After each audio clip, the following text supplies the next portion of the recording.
optimal access. Now, when I first saw this, I said, look, I got a problem all the time. I got way too much information. I don't know where it is. I don't know how to find it. So how and do I organize all the material that I have? And that's exactly what we're going to talk about today. And of course, if you listen to the end of the program, also have a complimentary access program for you and something to help out. So listen up. And what I'm going to do is talk a little bit about my special guest today from Optimal Access. How are you doing today? And tell us a little bit about your background. How did you get into this space in the first place? Thank you, Mick, and thank you for inviting me, and hello to your listeners.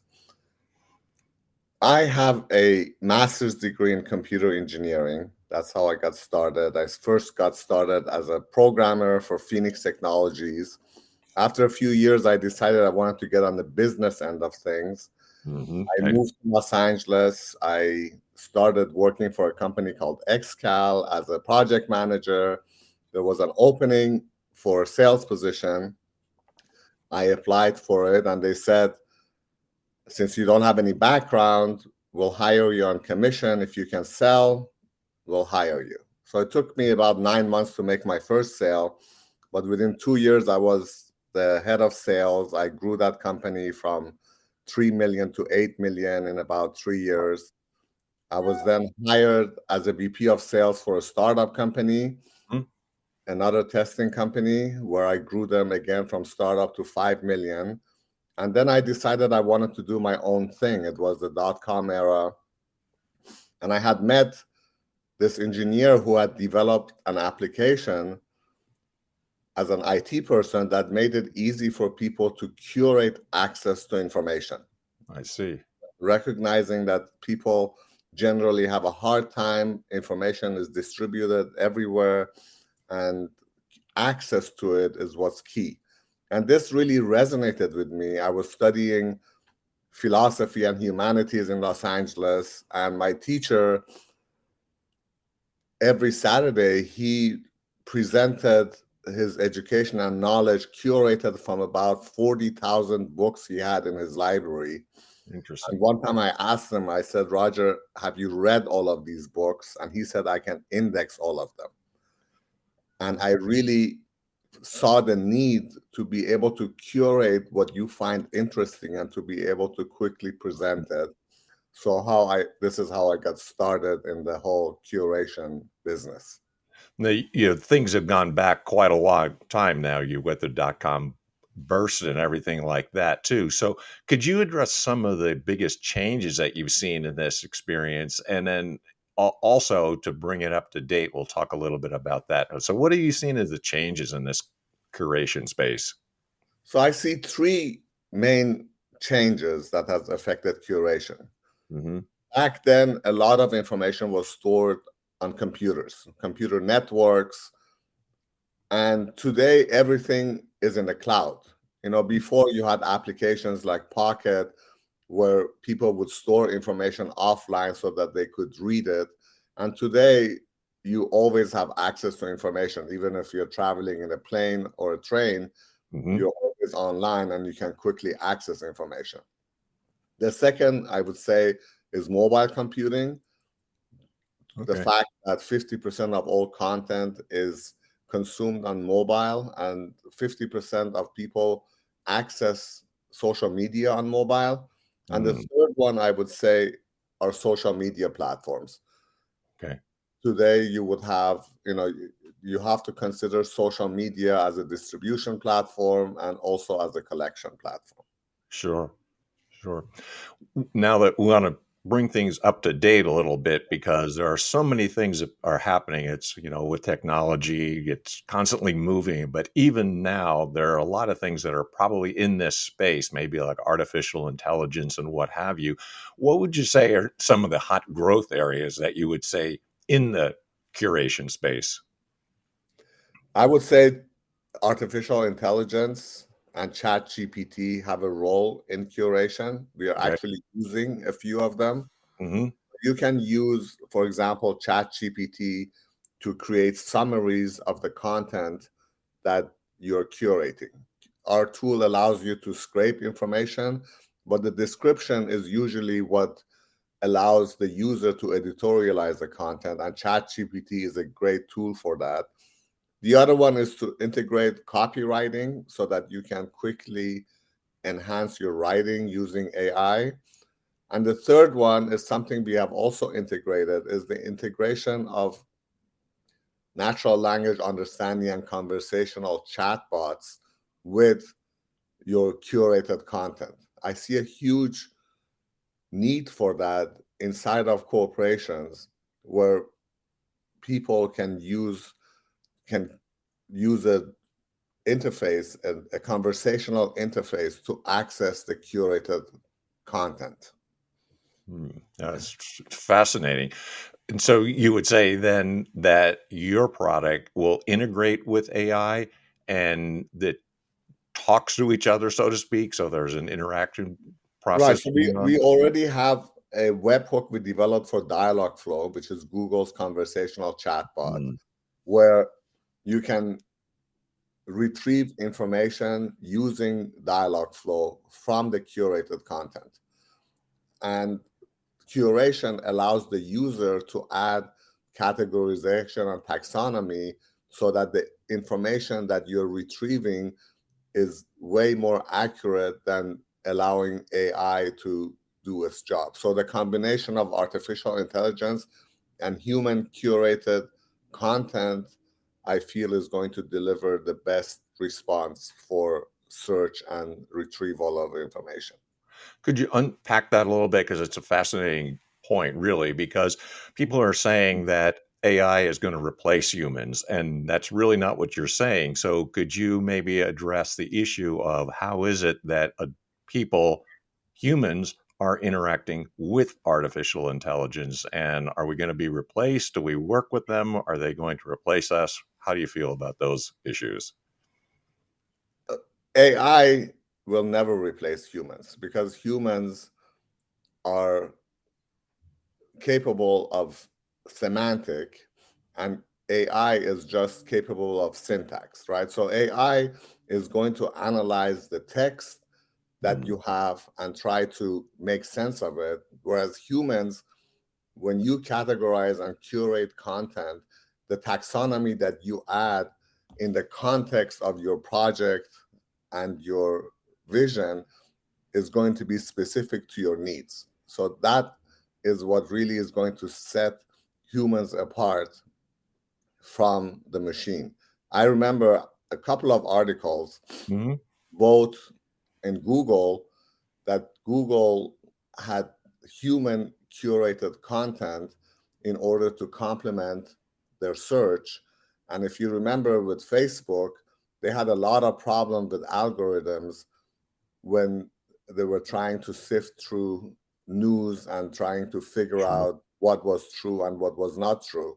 So Mhm. humans will always have a role, and machines can get very good at aggregating content, but the last mile, I would say, is still something that humans will always have advantage over the machine.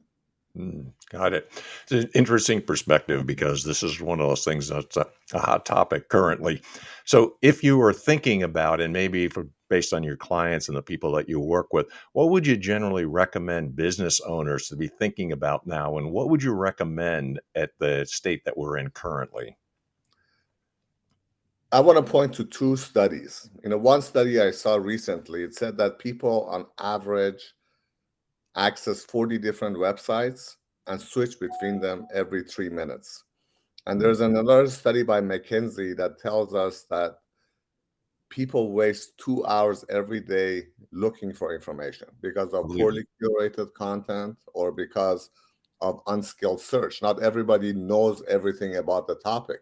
Hmm. So the ability to curate and transfer knowledge is should be a key process for any business in order to work more effectively and productively.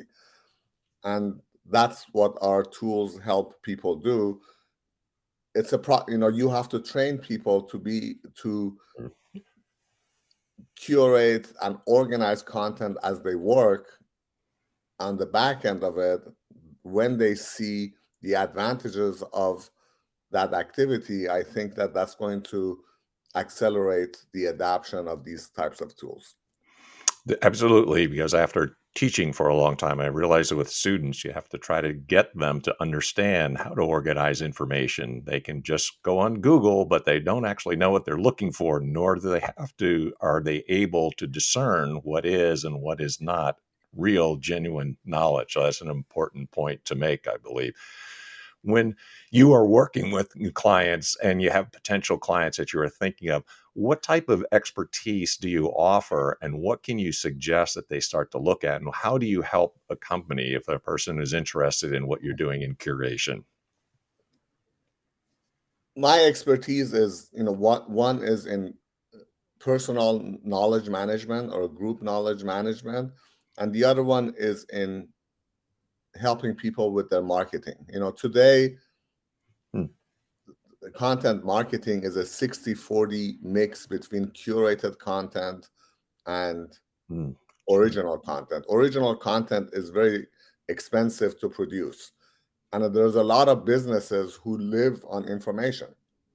If you're some kind of a service business that does, you know, taxes or law or any kind of business, a lot of times people are looking to you as a filter, as Hmm.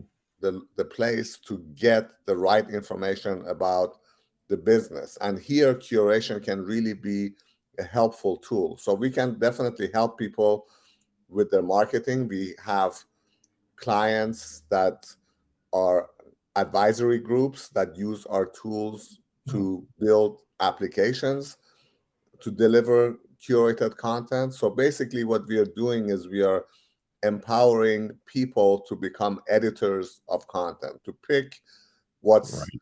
interesting and to add their own value to their own insights into why people should be reading something, Hmm. and then create knowledge bases where it's not something that just goes into the cyberspace, but it Right. becomes a location where people can come and retrieve information and history of events. Could you give some examples of some of the clients that you work with? Because I see all kinds of applications of this, but I think it might be helpful to know some of the people that you're actually working with and the kinds of people that have been able to benefit from your tools. I can give you a few examples. One is like a cybersecurity Mm, club at right. Syracuse University, where students actually curate and manage a content hub. Another one is a company, Multiverse. They are an advisory group. They advise their clients on the kinds of laws and information that they need to be aware of, and they are using Hmm, our tools in order to create an app for the clients. I mean, one client is, for example, Infosys, which is a huge company sure. in India. Um, Another company is an education company. I have a client that's an attorney, and she uses Oh, my tool for onboarding. So she basically curates all of the information, and everybody has a copy of the tool so that everybody can very quickly find information that they need and they're looking for. The ability to organize yeah. information in an information age, I think, can be a key solution for many, many businesses. Yeah, there's no question because this is one of the things that struck me about how powerful the tool is. Because what I always say is, in times past, we had a lack of information, and there's no question today we have a glut of information. We're overwhelmed by it. The key really is in the curation of it and being able to organize all that material effectively. And that's exactly what you're able to do.